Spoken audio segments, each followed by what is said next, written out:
admit people as they come in. I'll just keep my screen up. So welcome everyone. If we haven't met yet, my name is Reverend Tammy Young. I currently serve as the Administrative Director for ECS-NJ. I've been with the organization about 3 years and am still in my first year as the Administrative Director.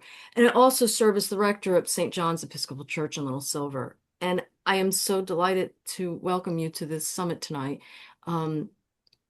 We have some of the best speakers I have been blessed to work with for many, many years, and their passion is contagious, and it is exactly what we need in today's climate. So I am not going to take up your time. I'm going to let them, as I admit people, I'd like to just open with prayer. We are being recorded tonight, so that if you want to, go back and look at anything else in this program that you might have missed, you can always go back. It will be posted on ECS's YouTube and our website. So please, you'll have access to that. We will send you the link also. And any materials that our presenters might want to share, we'd be happy to share with the ECS-NJ community. So I'm going to open with prayer, and then I'm going to hand it over to Father Jeff. And Tammy, real quick, I don't. Oh, it is recording. Never mind. Sorry. I see Oh, it. yeah, it is. Yep. You're good. So the Lord be with you. Lord be with Oh, you. you. Let us pray. Merciful Creator, we lift up our siblings who have no safe place to rest their heads tonight. Protect them from the biting cold, the blistering heat, and the stinging of isolation. Restore their dignity, heal their hidden wounds, and provide them with sanctuary. Forgive our collective complacency that allows systemic poverty to persist in the world of abundance. Break our hearts for what break yours, and strip away our indifference. Grant us the fierce courage to defend housing as a fundamental human right. Bolden our voices to speak out against injustice, policy, gentrification, and exclusion. Strengthen our hands to build communities where everyone has a secure place to call home. Awaken our leaders to prioritize the needs of the vulnerable over profit. Ignite a relentless fire within us to advocate for permanent, affordable housing for all, and transform our compassion into tangible action until no one is left out in the cold. Amen. Amen. And with this, Jeff, I think that you are our first presenter, and I'm going to give you Okay, the platform. great. So I'm going to quote out of the Sermon on the Mount. I'm trying to set a theological framework for what we're talking about tonight. So, blessed are the meek, for they shall inherit the earth. So, what is God calling the church or the people of God to do? And that's the framework of the question for church people, to ponder with God what God is calling the church to do. I don't know how many of us ever sat in a congregation and participated in this conversation as an exercise we do together in the life of a congregation, to listen to people talking about what they believe God is calling us together in a congregation to do together. But that's part of what I want to talk a little bit about tonight as we go into this. If we look at many of the great prophets, they understand that the church is called to stand with people who suffer or who are suffering. Whether it's Dietrich Bonhoeffer, Oscar Romero, presiding Bishop Ed Browning, or even Martin Luther King Jr., that's the question. Is the church willing to stand with people who are suffering? So the question for us as Episcopalians is, where are we sitting in our pews on Sunday morning, and are we aware of the larger community to which we have been called to serve? How is the awareness of suffering perceived by our congregations? I once had a good friend who ended up taking a suburban congregation up in North Jersey, and he hired a curate. And the first thing he said to the curate is, I want you to go out to this wealthy suburban community, but I want you to tell me where the people who are suffering are living in this community. Where are the poor people who are often hidden away? So the Sermon on the Mount calls us to what we would call a pastoral responsibility. So theologically, we are called to be both prophets and pastors. Pastors for our neighbors, pastors to the stranger, pastors to the other who do not necessarily even believe the same values that we do. So that's part of what this work of identifying our pastoral responsibility calls us to. Now, we have an economic system that goes way back, and the church has struggled with this economic system for a long time. From the very beginning, capitalism worked on enclosing property, turning it into private. And so we have a long history in the Church of England about this struggle of enclosure. The contemporary way of understanding enclosure would be zoning laws that are passed to inhibit certain people from being able to come in because we can't build housing for them. So other enclosure mechanisms that we're doing is we're watching towns turn land into parks or recreation centers because they don't want to face building affordable housing on site. So enclosure in our capitalistic system is working as well today as it did back in the early years when other people rose up along these lines because common good was being taken away and privatized. That's basically it's language around the common good, which we believe the kingdom of God supports the building of the common good. And where the common good is denied or taken away from people, that's where we need to be pastoral and prophetic. So in the case of the Episcopal Church, which is what we're talking about tonight, we meet in councils. So we meet in councils in our vestries, we meet in councils in our diocese, and we meet in councils in the General National Convention that meets every 3 years. So 3 years ago or 2 years ago in 2024, the process was that they gather around tables and study scripture. Then they gather in prayer and pray about it. And then they vote on what they think God is calling us to do. So they voted on, the Episcopal Church, voted that we have to address the America's housing crisis. And they called us to be a service. They called the Episcopal Church, which then the diocese, then local congregations, to address the affordable housing crisis that America is faced with and becoming better educated about it. And rather than being about NIMBYism, they talked about being yesism, that yes, we want to be addressing this issue. Yes, we want people in the neighborhood. So just to be clear for those of us that are Episcopalians that are sitting on this meeting, in 2024, the Episcopal Church in its national body called, gathered, studied, prayed, and ultimately spoke and declared in a resolution that housing is a human right.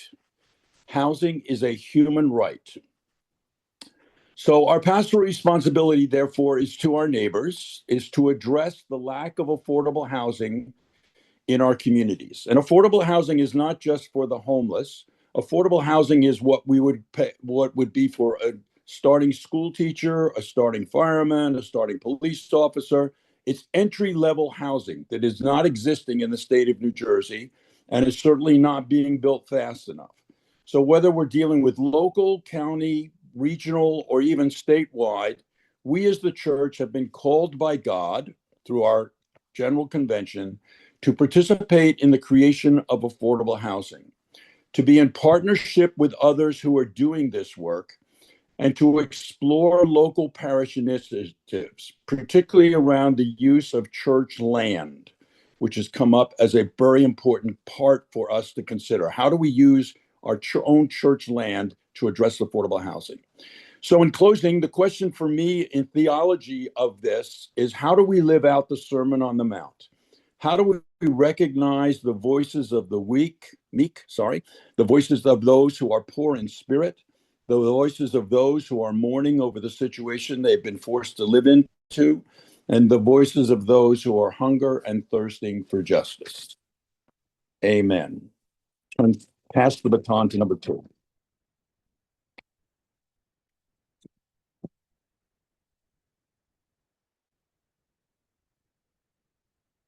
You're muted, Derek. Yeah. So the teen think tank is ready to go. Do we have the Yes, I slideshow got ready? it. Yes, we do. Hi, my name is Sanjana, and me and Gia Verma will be presenting on behalf of the Teen Think Tank Project. Can you all see the slideshow? Okay, perfect. So, we're going to talk about financial instability in Monmouth County, our perspective as youth researching this topic, why policy matters, and then just some final notes. Let me move this to the side.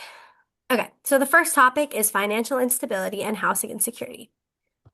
So, as we can see here, this is a graph comparing the change in income, average median income of an entire household, and the average cost of owning a home, and how it's changed in the past 2 years.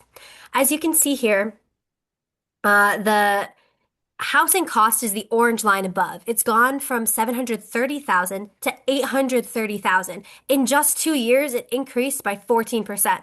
The blue line on the bottom represents the change in income of a house, and this is relatively stagnant, changing from 123,000 to 125,000 roughly.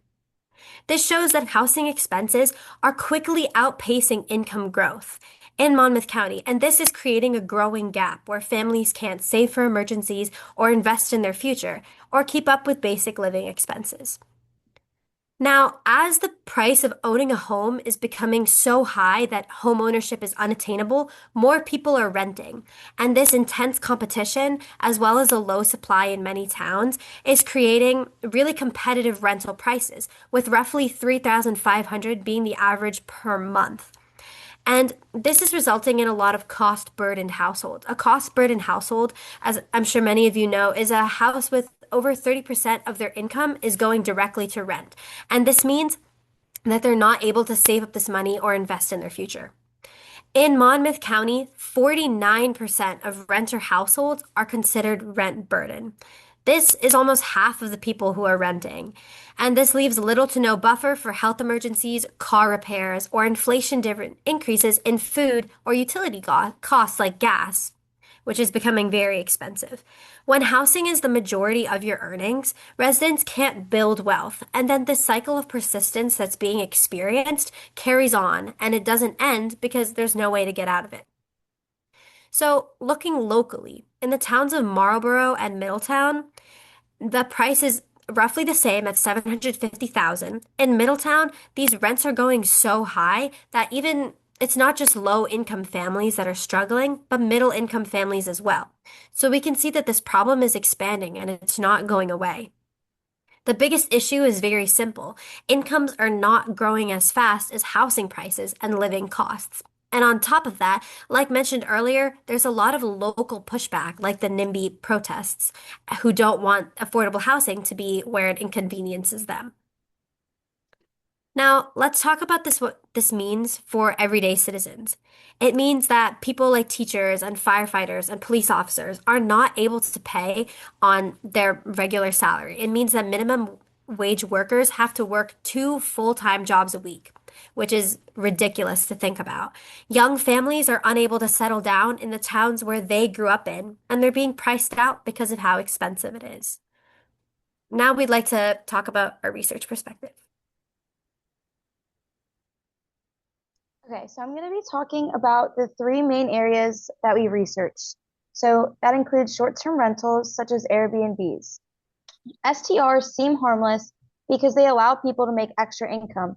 However, they actually reduce the amount of homes available for long-term residents. Investors that buy up homes and list them as STRs take away housing that could be long-term for some families. This also changes the neighborhood to seem more fluctuous rather than a close-knit community. We also looked at redlining and how its effects are still present today. Even though redlining was outlawed, its impact is still current. Many of the neighborhoods that were previously redlined have lower property values and fewer resources. This has contributed to the wealth gap because families who were previously denied housing were unable to own their own homes and were not able to accumulate wealth. In the capitalist society we live in, housing functions as something that people can buy, sell, and earn profit from. This makes the main focus of housing about maximizing profit rather than focusing on affordability. As the demand for housing increases, the prices rise, and those with lower incomes are unable to purchase housing.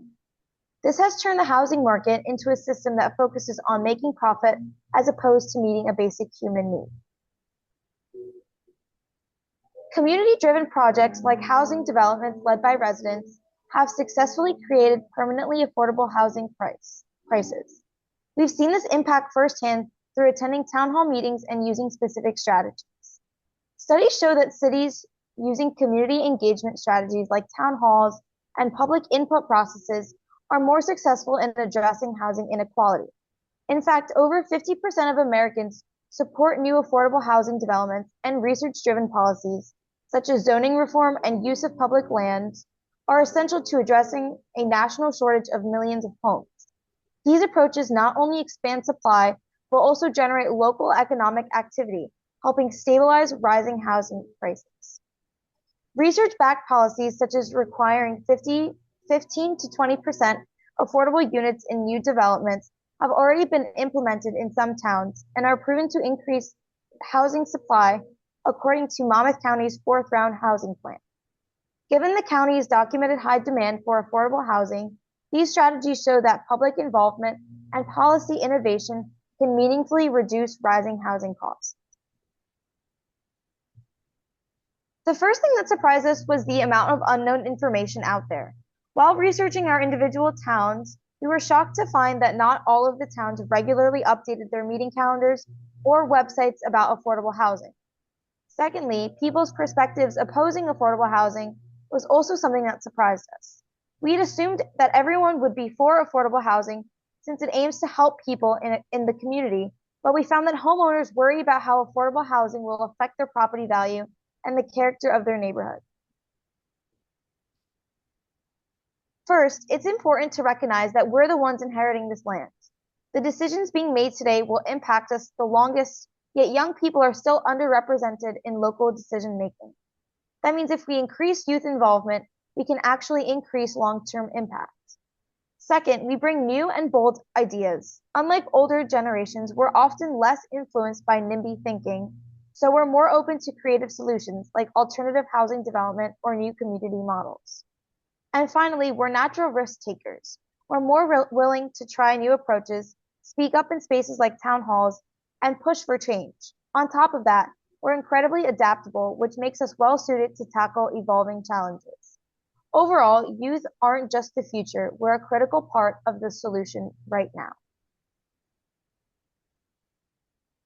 So why does policy matter? The data is clear, but we have to face reality. Numbers alone don't build houses. Data sitting in a report changes nothing. We must use our research as a direct roadmap for action. The action starts with targeted advocacy. Look at the screen. On the left is the reality for many frustrated residents, pleading their case without clear facts. It's intimidating. On the right is our goal. We want to give our neighbors this data so they have the undeniable proof they need to demand change with confidence. But first, we must shift the local narrative. Too often, affordable housing is labeled as a burden that lowers property values or strains schools. We need to flip that script. The data proves that well-managed housing revitalizes neighborhoods and supports the essential workforce that keeps our town running. It is a benefit, not a burden. So how will we do this? Here's our 3-step roadmap to make that shift, including digital mobilization, civil presence, and open sourcing our data. We have the data and awareness plan, but to actually get shovels in the ground, we need policy enforcement. Before we can fix a problem, our community has to understand it exists and how deeply it cuts. There are large gaps in public knowledge about housing insecurity. How many households experience it, how it connects to food insecurity, poor health, and unstable schooling. When people don't have the full picture, it's easy to dismiss affordable housing as someone else's problem. Community forums that surface these realities don't just inform people, they turn them into advocates, and that is exactly what we're trying to do today. Why community buy-in matters.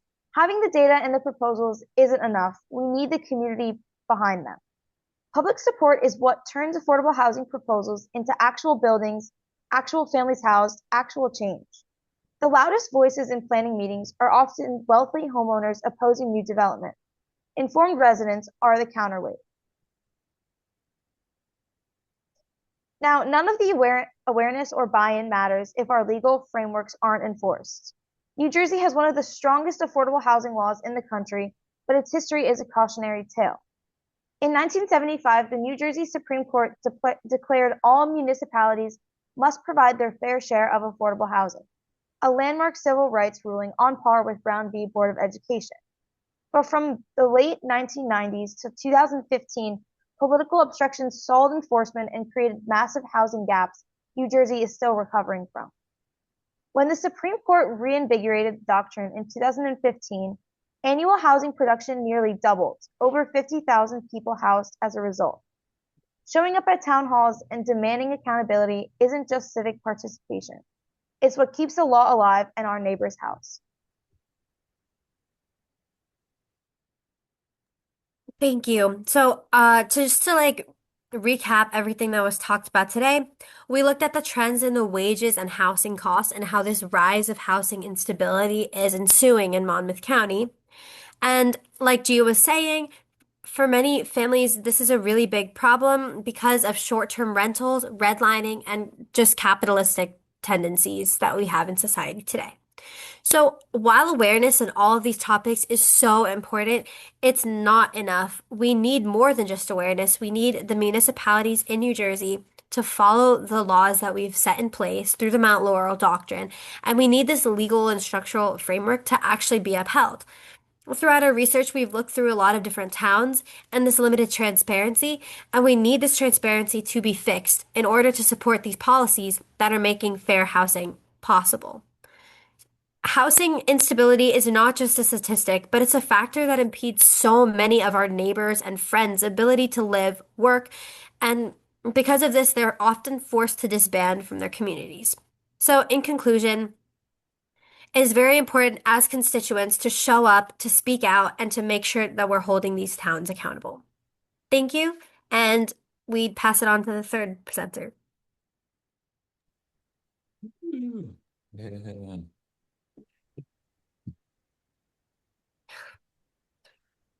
And I think Tracy Rogers from the Asbury Park Affordable Housing Coalition is here, or was here. Yes.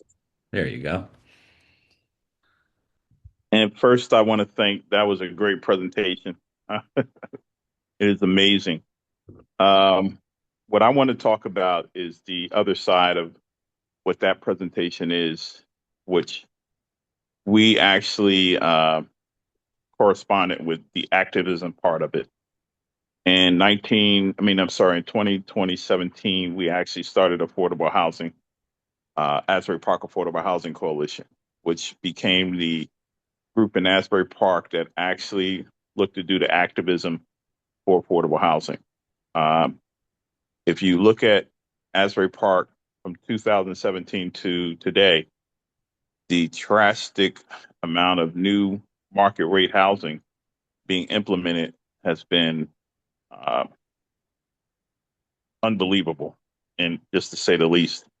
And what we went to see is that while people in 2016 were complaining about affordable housing, right now Asbury Park is taking on the direction of providing multi-million-dollar condos,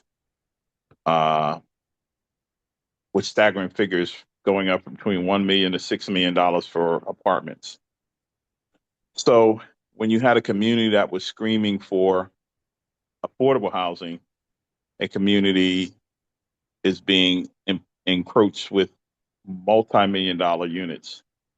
And in these units, basically, there are people who are living part-time, who are multi-millionaires.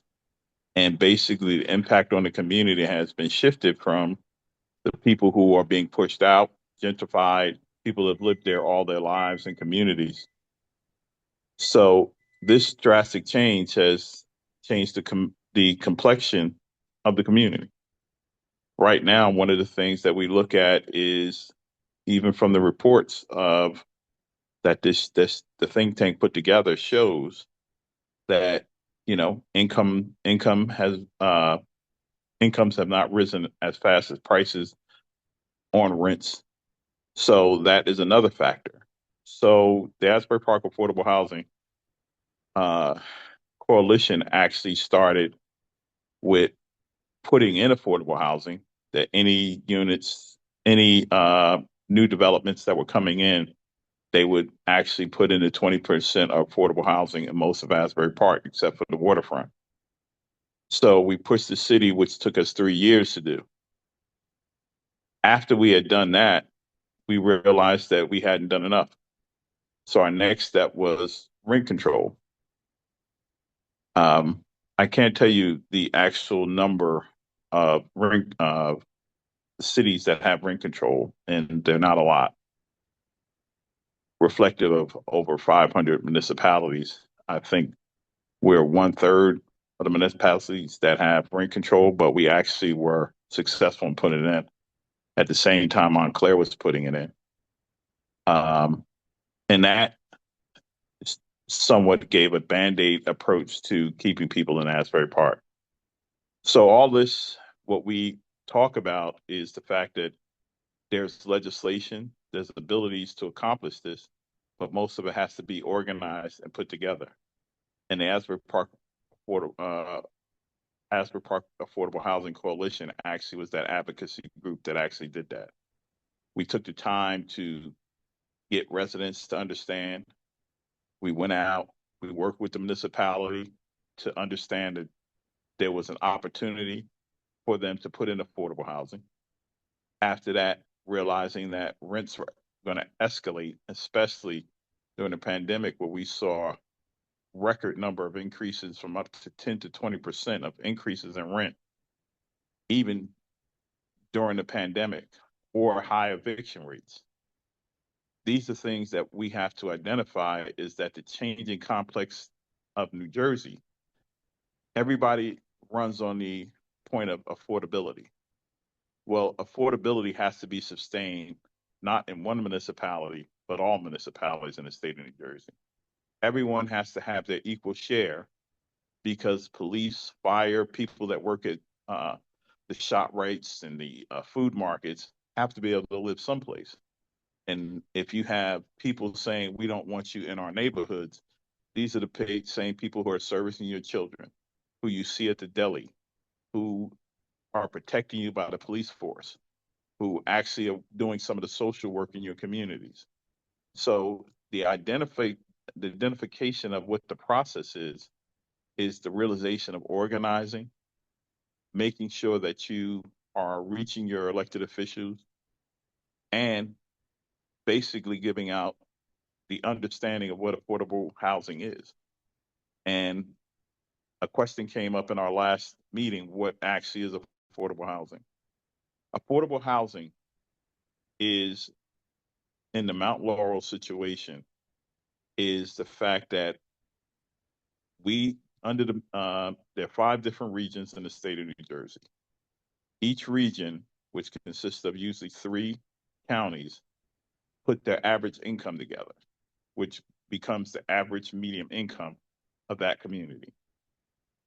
When you're putting in affordable housing, what they do is divide your median income, and you set it up between very low, and moderate income people. That means they split that 20% between that area of income, and you pay 30% of your income towards your housing. That's what the ratio is. So when you do that, each project consistently breaks down people who are making, say, 25,000, between 45,000, maybe 70,000. And these are people as escalating rates and rents. And if anyone also looked at most property values, and from 2017 to now in Asbury Park, an average house has increased over 600% of its value. So houses now that were in Asbury Park in 2015 at $100,000 are selling at $1 million. That's not done all over the state at that high rate, but Asbury Park now has it. So most of the people have been living there all their lives, or people who are low income, middle income, or below the minimum income cannot afford those houses. And if a person buys those houses, they've made them into duplexes or for rentals, and they're splitting up the rents to create profit.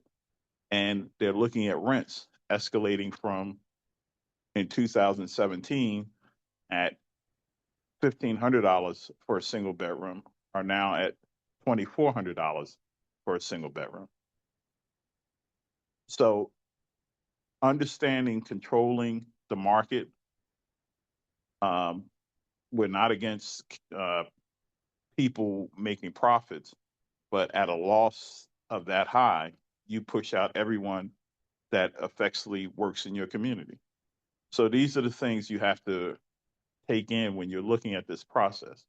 Most of the people who are in these communities are people that work in the communities, that live in communities.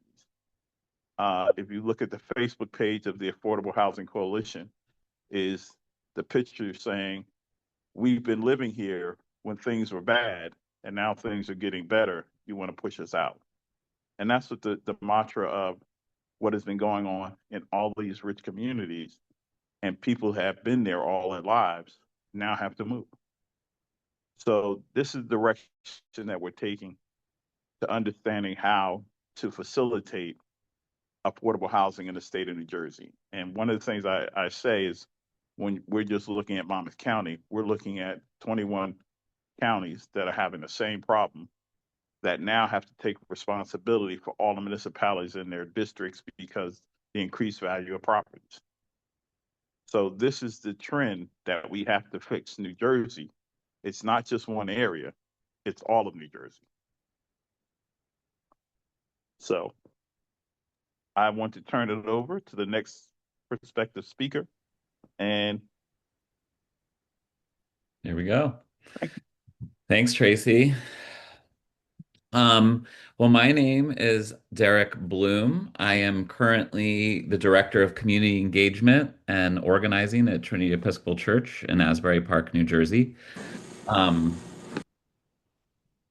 And I also helped start the Affordable Housing Coalition with Tracy as well. So thanks for that, Tracy. And it's such an honor to work with you.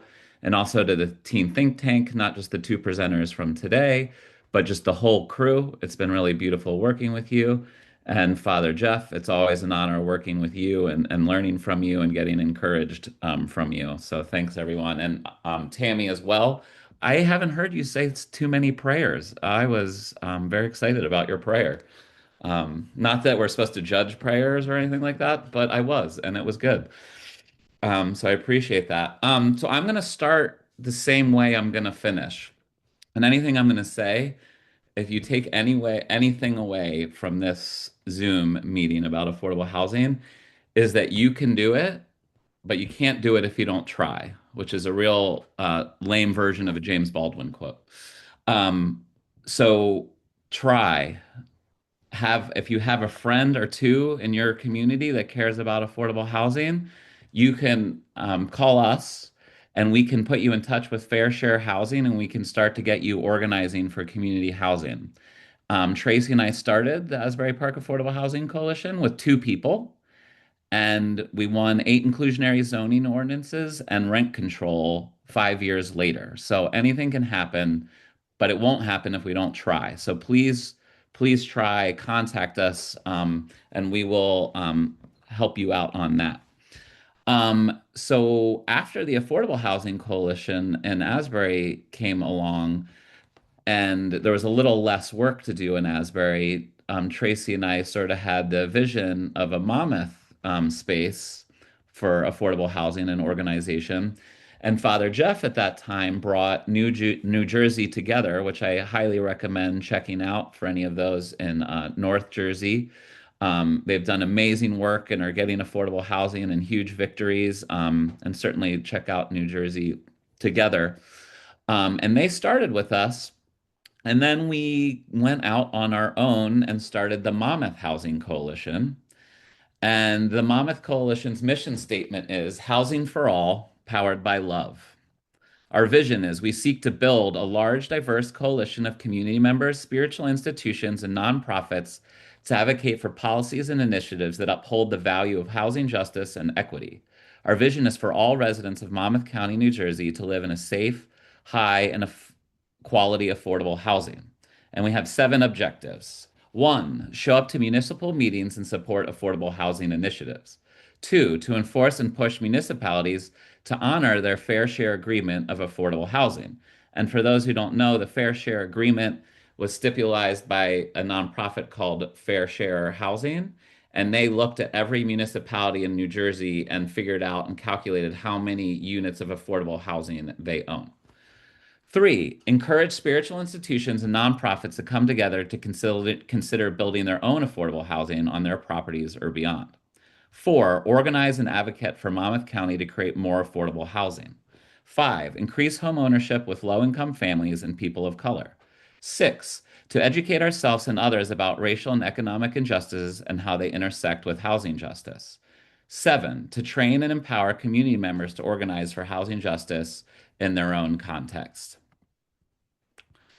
So that was what we created. And an interesting thing about the Monmouth Housing Coalition at this point, there's about 22 churches that are part of it and about 7 nonprofits.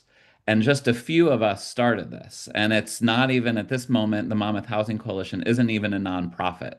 It's a super grassroots group of people that have come together and wanted to see more affordable housing. We wanted to see our neighbor housed. And what we do and what we're trying to do is we have a meeting every month. It's the 3rd Tuesday at 10 a.m. Someone can send their email in the chat if they would like to be put on that list. And we meet every month and we talk about affordable housing. And what we're trying to do, our vision is to train 2 to 5 people in every municipality or most municipalities so that they're advocating for affordable housing in their municipalities. Because what happens is, as Tracy had mentioned, a lot of the times, and also as the Teen Think Tank had mentioned, a lot of times people don't know about affordable housing. They don't know what the city is supposed to do, what they said they would do, what they didn't do. And that sometimes cities and landlords kind of hope that you don't really know what's going on, because then you're not going to question, because sometimes questioning creates trouble. And so we always do have to question and push for affordable housing, because there can always be more. Because once your town meets the fair share obligation, if there's a higher calling for housing, if, we really are to take care of the alien and love our neighbor, I would even advocate that our cities and towns have more affordable housing than required. And one of the exciting things, I see that Mike is on the call.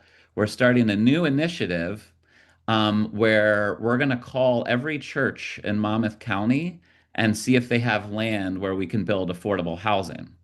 And the way we do this is we work with the Affordable Housing Alliance, and they would be able to provide the developers and the ability for these churches to build the affordable housing. So instead of waiting, we're trying to create the world we want to see right now. And that world is so important because, Jeff mentioned the context, the theological context, but just another little example, since this is an Episcopal Zoom, of the severity and the importance of housing. And I think Jesus was walking around with his followers, and they were seeing him do miracles and all those things.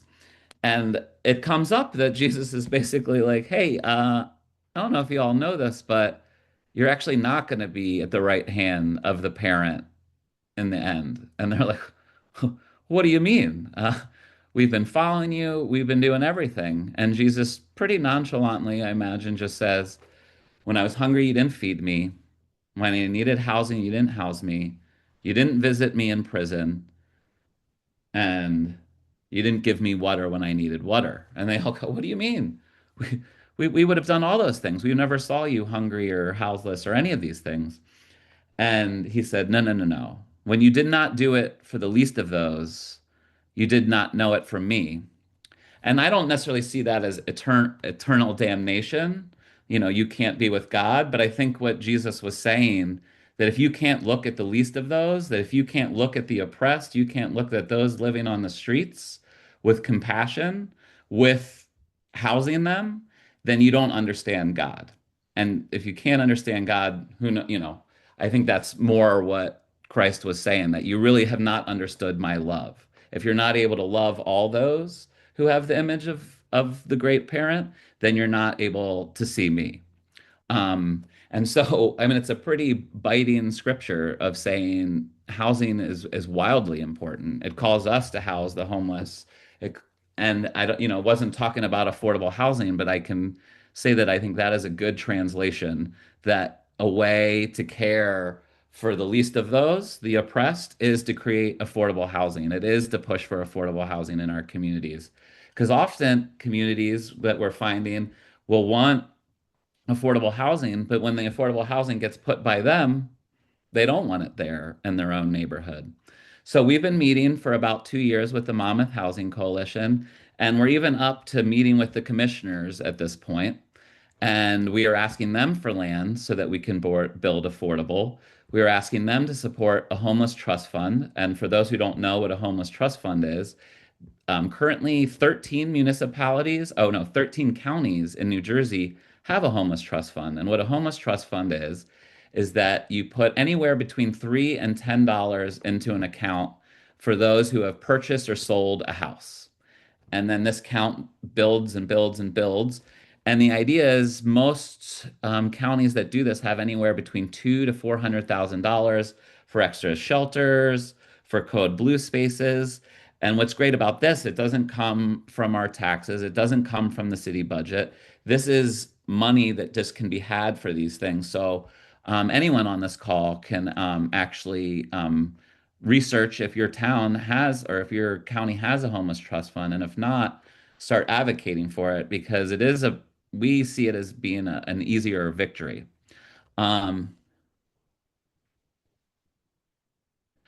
Jeff text at the bottom, if you can get a small group of people in your congregation to conduct a listening session, hold on, sorry, got a listening campaign, you will find the housing experience that can be addressed.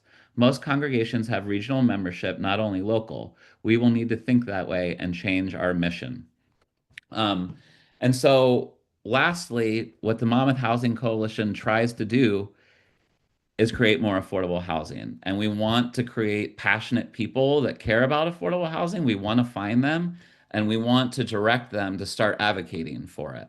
Because, really activism is about love. But love is not just a word, it's not just a feeling, it's also a verb. So to love, you have to do something. And so we see, fighting for more affordable housing, fighting for our neighbors to stay in the towns that they grew up in, fighting for our neighbors to not live on the street in a first world country. We see that as a way to love our neighbor. So anyone who's here from Monmouth County, you're welcome to join the Monmouth Housing Coalition.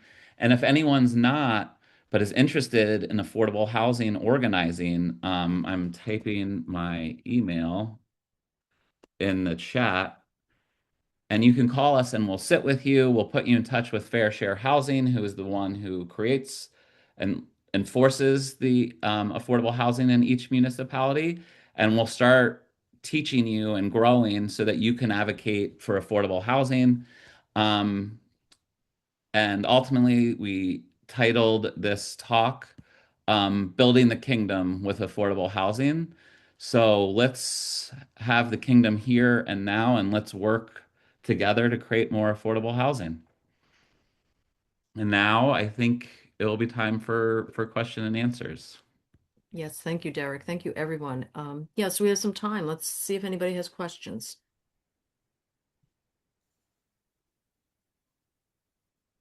Oh, and one last thing, I do see Deacon Ted, and I should have started out with this, but when we talk about social justice and housing and land, I always do like to talk about the first people and how their land was stolen. And that was really the first housing crisis here in Turtle Island or the United States. So when we think about Indigenous people, I always like to think of that as one of the first great injustices done here in Turtle Island, or also known as the United States. We're never going to have justice if we don't figure out the first injustice and make it right.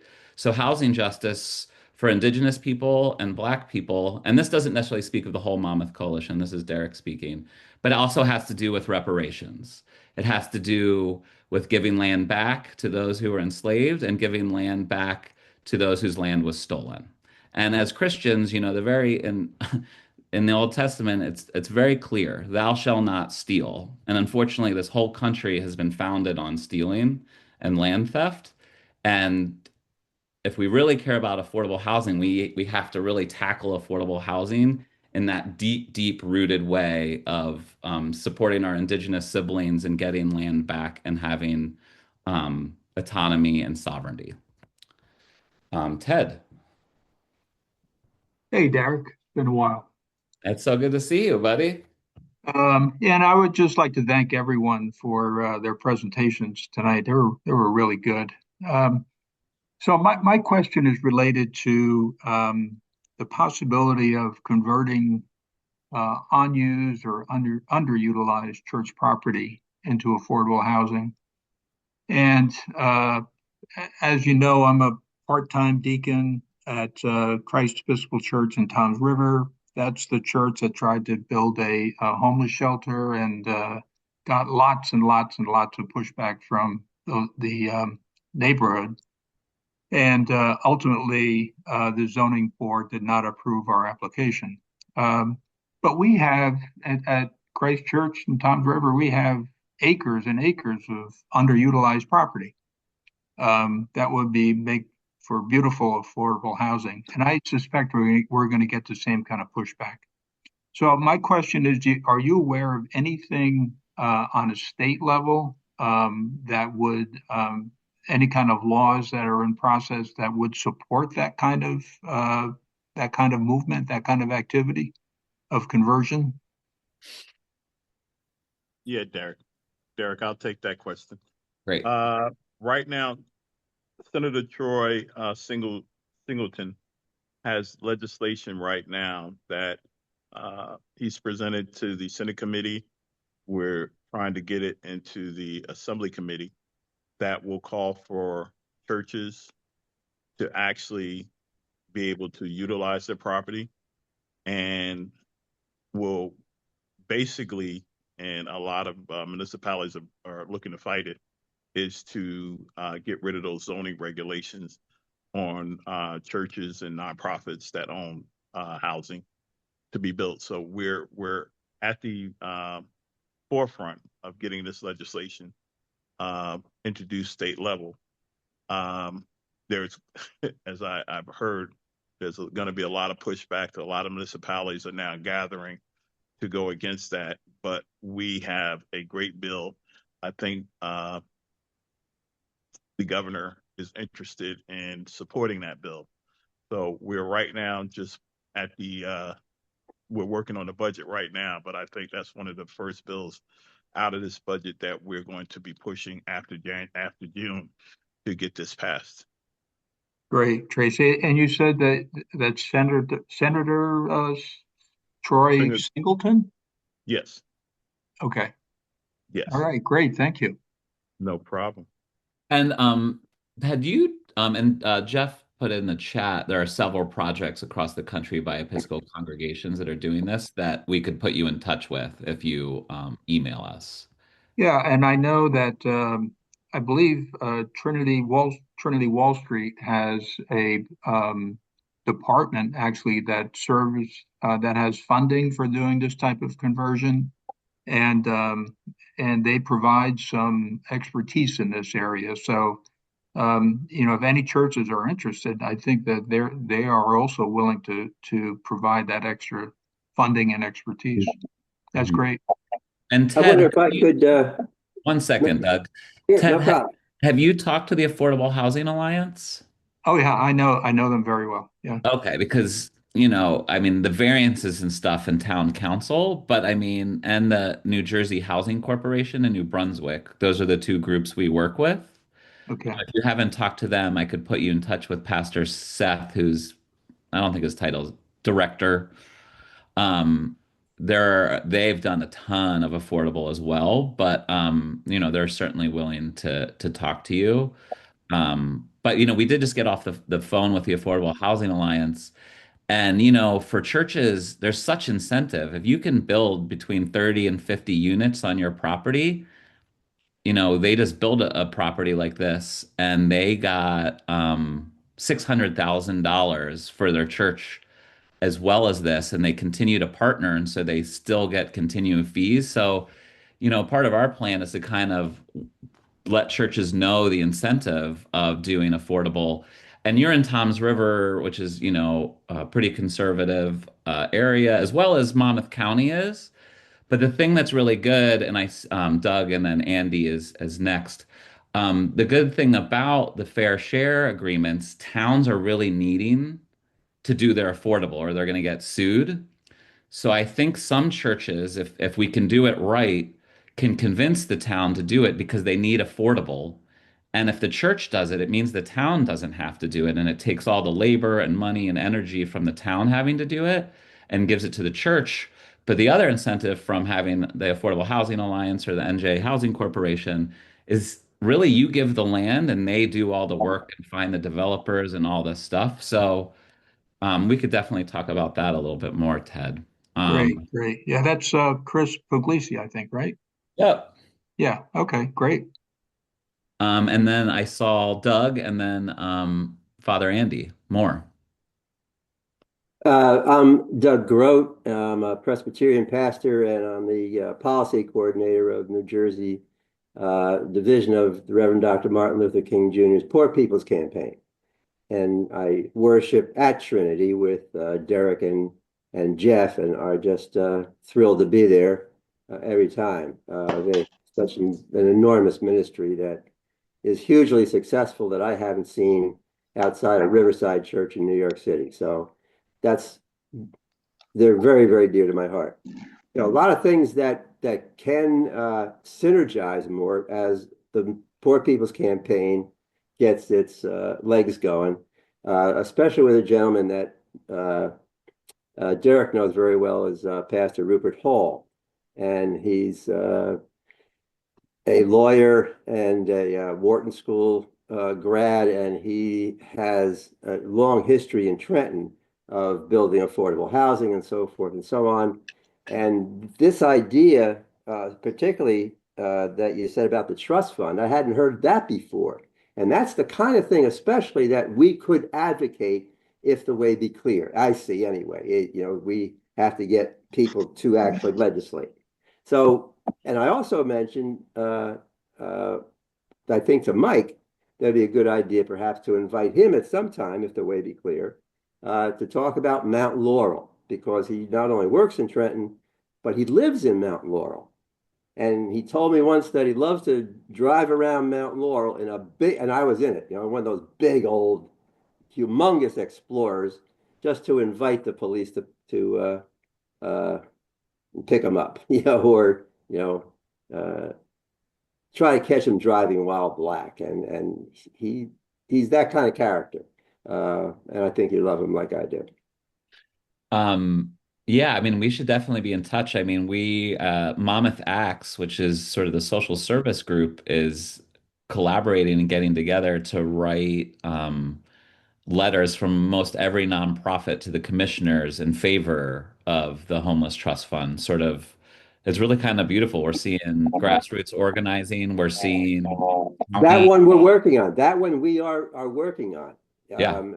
And I forget who, but you got to realize it takes an enormous amount of effort to get into a legislator's office. Yeah.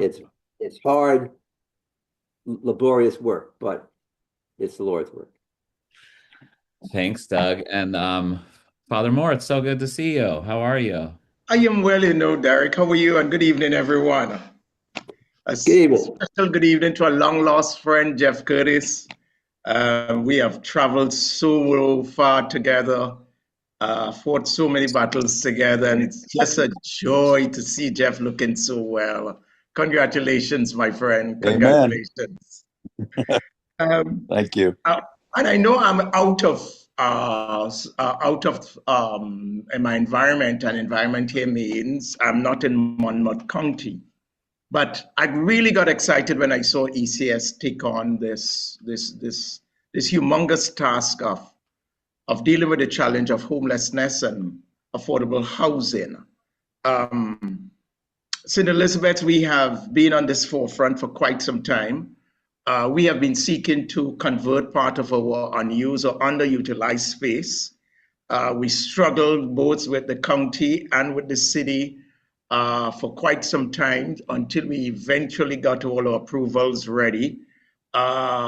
Sadly, however, by the time we were able to maneuver through those spaces, the funding that was supposed to have been coming from the National Housing Trust Fund through the DCA under this present administration, that all got snatched away, dried up, taken away. So we expended a lot of our limited resources, getting all the approvals, all the drawings, paying architects, surveyors, all the stuff that you had to go through.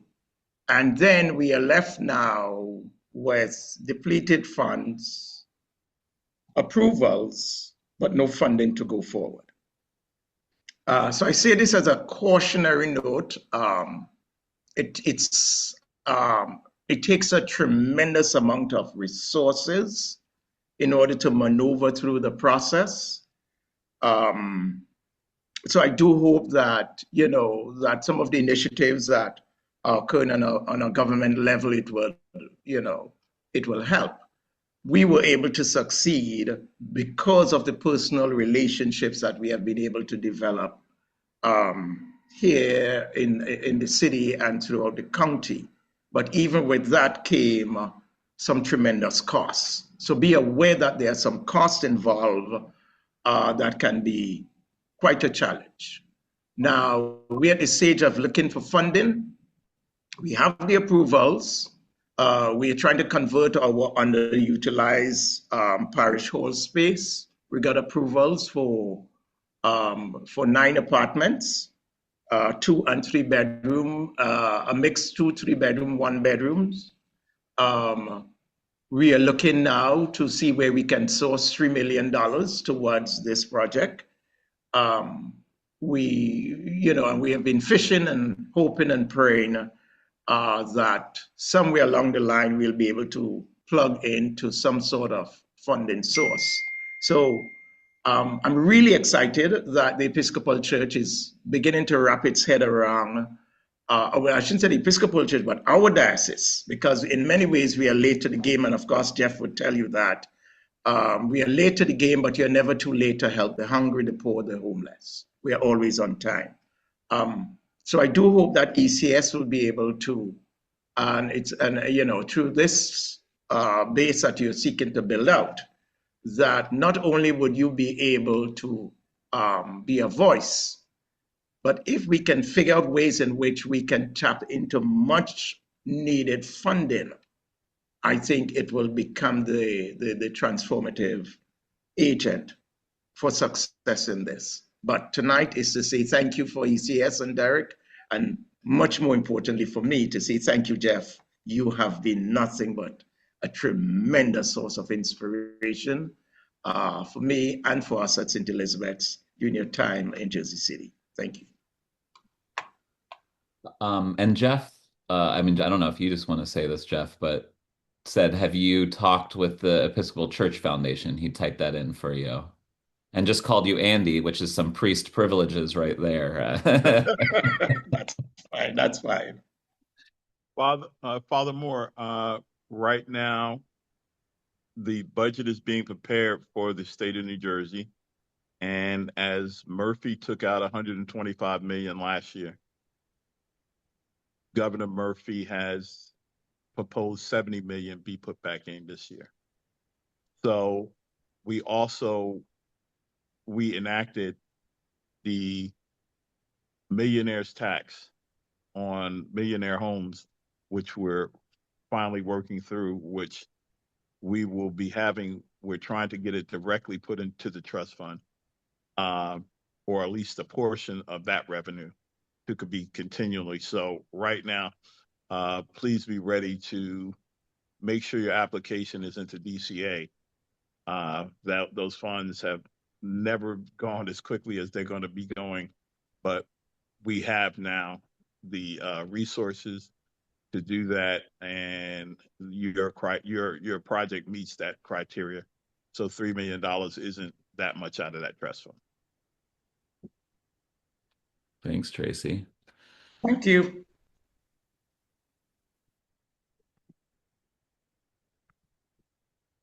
Are there any other questions, thoughts, disagreements, dances? Hey, Brian. Question. I'm sorry, I don't know how to. Oh, raise go my for hand. it, Rosina. Why are, Father Andy, if you're having nice 2 and 3 bedroom apartments, can't you get some bank financing? Just regular mortgages for some of the money.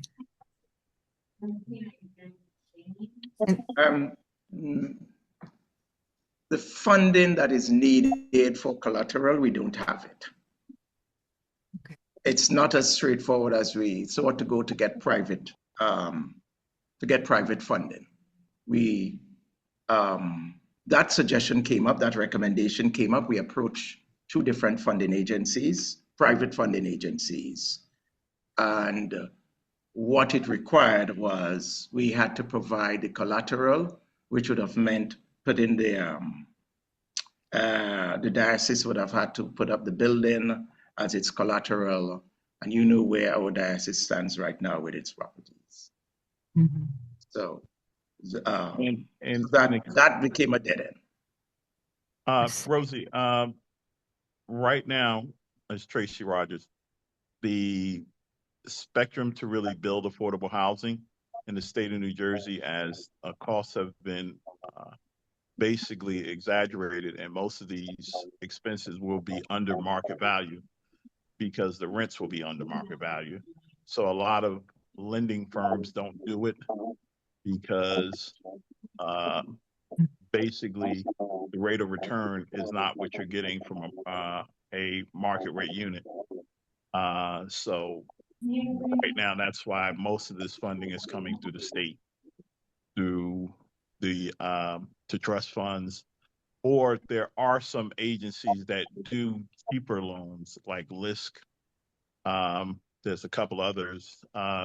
New Jersey, it's an agency in New Brunswick, and but we'll send that out. There's another agency. And these are departments that are funded through the government that actually do cheaper loans. They also do technical assistance and to help out. But right now, most banks won't do full affordable housing because the rate of return is not there. And just to affirm what Tracy shared, we did approach that one in New Brunswick. They were willing to provide us with funding towards pre-building costs, which is assist us towards paying for architectural drawings and those stuff. But the actual building side of it, the heavy lifting, we ran into problems. We were able to self-fund. It took us a while to pay off architects, and some of them were able to work pre bono for. Again, we got this far because of relationships.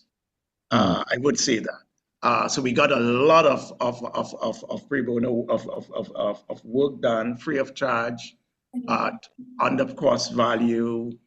We got persons to sponsor us some stuff, and it was amazing the kind of work that was done, just for us to be able to get the necessary approvals. Took a lot of stroking, and I've been in this business long enough, so I've learned how to stroke and stroke well. Thank you. And then Brian, I saw your hand was up. Yeah, that's the first time I saw Zoom put my hand down. It said, well, you haven't spoken for a while, so in 5, 4, 3, 2, 1, we're going to lower your hand. Never saw that before. But yeah, first off, thank you to all the presenters. Thank you, ECS, Mother Tammy. This has been a wonderful evening. I'm just looking for, and by the way, I live in Holmdel, which is in Monmouth County. Just a clarification on two things that I'm looking for, Derek. One was you mentioned Monmouth Acts is, I didn't quite catch that because Monmouth Acts is part of the county, right? Correct, and they're resisting. It's amazing. They're resisting, but I thought you said they were collecting for the homeless trust fund. So basically the commissioners in Monmouth County county said, commissioners. yes. Okay. Yeah, no longer called the freeholders. Right. They did not want the homeless trust fund. They specifically voted against it 3 years ago or something like that. And so we're trying to bring it up. And so the Monmouth Housing Coalition sort of started with the Affordable Housing Coalition.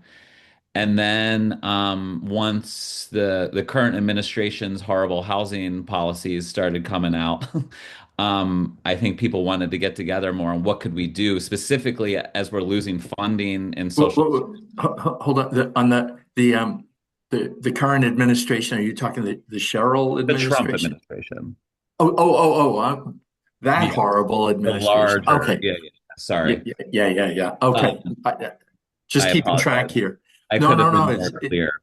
So they said no, and then so what has happened once the larger federal administration has been making policies and taking away funding, we're trying to get more funding. So a lot of the social services, including Monmouth Acts, it's kind. It's going to be kind. Please just let your commissioner know that you're in favor of the homeless trust fund. But yeah, they're really getting blasted, and I heard a month ago, they were still no. And then I talked to a month ago, the commissioners were still saying no. I'm still not clear on, is Monmouth Acts asking the nonprofits to sign on to the petition to the commissioners? Correct. I'm all for that, right? Yeah, so I will send you that. But within a month of people sending their concern or desire for the homeless trust fund, in 3 weeks they started kind of changing it and they're re-looking at it already, just from people calling in and saying they want the homeless trust fund. You mean the commissioners are getting their hearts are thawing? Yeah, the commissioners are the ones that can do it. There's no other. Yeah, they can, right? But and I think should be no skin off their back, right?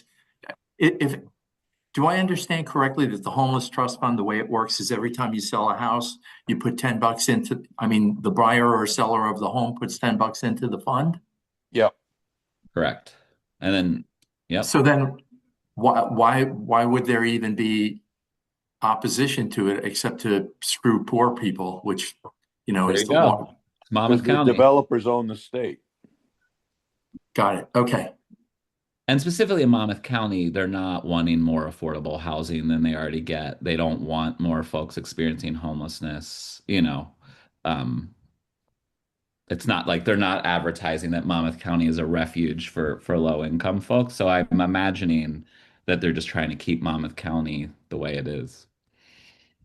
And then Matt is also here from the Teen Think Tank too. I don't know if he's might have some answers too. And then Jeff, and then James is next.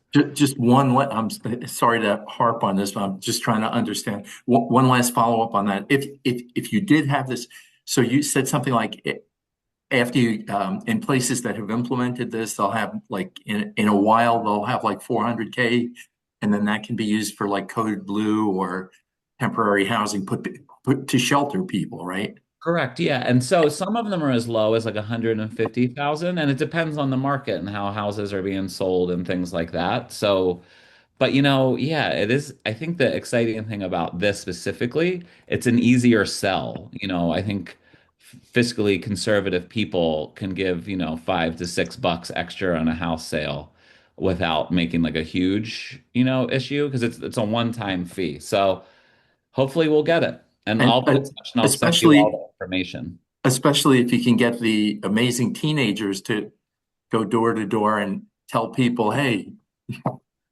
we're teenagers and we don't want to see people freezing to death. Yeah, and it was cool. One of the teenagers came to the to the meeting with the Raise my commissioner hand. with us. Jeffrey and James are next. And then you're next, Dale. Thank you. I just want to say that the way in which this investment is happening is not for us old fogies. It's not about banks. These are huge investment firms that are coming in and buying up property, corporations that are taking over housing in order that they will turn them into rental units. So just as part of this tonight, we need to be aware that we are in a different market over how housing is being created in Monmouth or across the state in particular. For sure. James, and then Dale.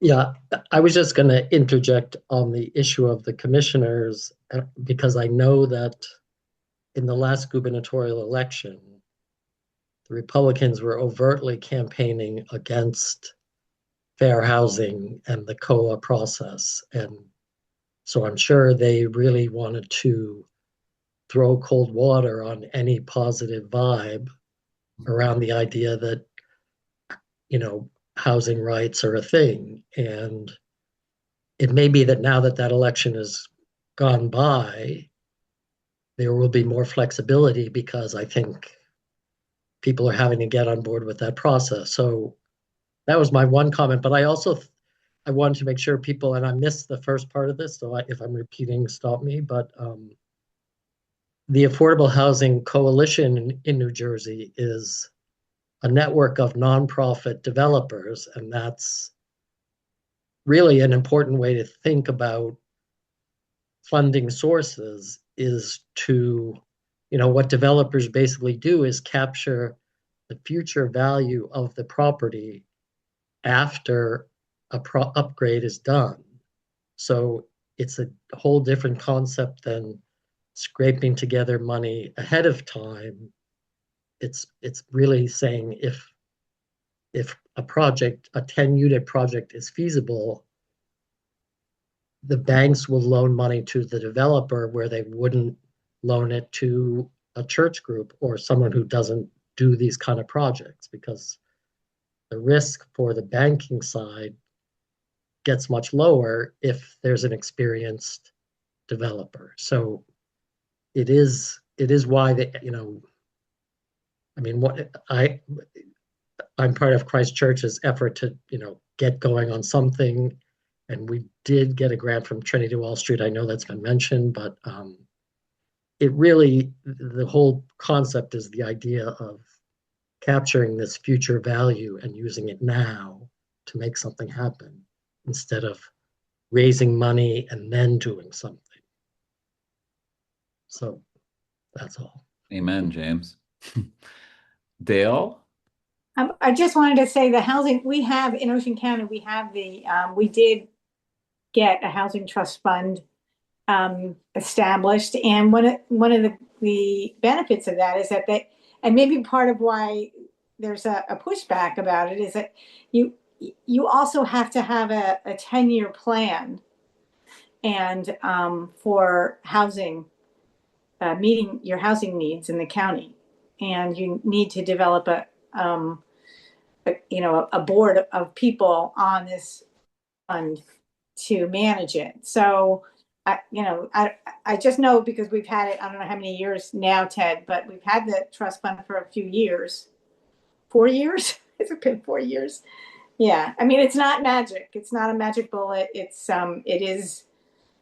it's a nice thing to have. And, but there's a lot more to it than just a pot full of money. It makes them have to create a plan. And so maybe that's why people, they don't really want to do it. I don't know. Sure. And Dale, it's funny, and no offense to those who live in Ocean, but when we met with the commissioners of Monmouth County, I said Ocean County did it. There you go. It could be like solidarity with their conservative comrades.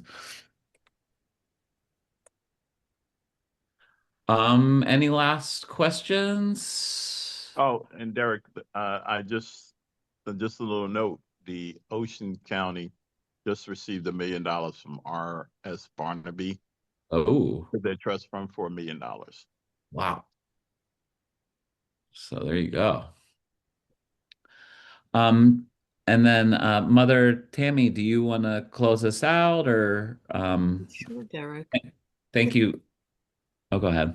Thank you. Thank you. Do you want to, anybody want a last word before we close for the night? So remember, if you want to go back and watch, to rewatch and hear some questions you might not have heard the first time, please do. We will be sending out a link from ECS to everybody who was registered. That will give the link that you can get this video and the transcripts of the program. And if any of our presenters have any information that they would wish to be distributed through ECSNJ, we would be happy to do that. It would be great if the young lady's presentation could be included. Good to know, Kathleen, right? So we will definitely, Matt, what do you think about that? Matt is the head of the think tank. Yeah, absolutely. We'll certainly make that available. We've got several presentations on this subject matter that are able to be shared. So no problem. Thanks, Well, Matt, it also would have been funny if you said no, because part of the presentation was like sharing the importance of sharing information. That's Yeah. true. This was really wonderful. Thank you for organizing it, and it's been very inspirational. Well, I'm so glad. It was a great night and with great people. And thank you, everyone. Do all our presenters have their contact information that they can also include in the email? In case we want to take an action step, and I know that you're willing to go and train and talk to people. So thank you, everyone. We look forward to seeing you again, and God bless. Have a wonderful night. Thank you. Good night. Good night. Thanks, everybody. You're amazing. Bye all. Thanks, Mother Tammy. Thank you, Derek. Thank you.